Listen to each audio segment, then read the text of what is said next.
உங்களுக்கான இன்றைய வாக்குத்தத்தம். கெட்ட வார்த்தை ஒன்றும் உங்கள் வாயிலிருந்து புறப்பட வேண்டாம். பக்தி விருத்திக்கு ஏதுவான நல்ல வார்த்தை உண்டானால் அதையே கேட்கிறவர்களுக்கு பிரயோஜனம் உண்டாகும்படி பேசுங்கள். அன்றியும் நீங்கள் மீட்கப்படும் நாளுக்கென்று முத்திரையாக பெற்ற தேவனுடைய பரிசுத்த ஆவியை துக்கப்படுத்தாதிருங்கள்.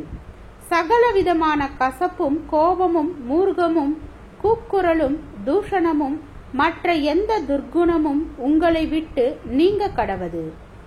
ஒருவருக்கொருவர் தயவாயும் மன உருக்கமாயும் இருந்து கிறிஸ்துவுக்குள் தேவன் உங்களுக்கு மன்னித்தது போல நீங்களும் ஒருவருக்கொருவர் மன்னியுங்கள். எபேசியர் 4வது அதிகாரம் வசனம் 29 முதல் 32 வரை.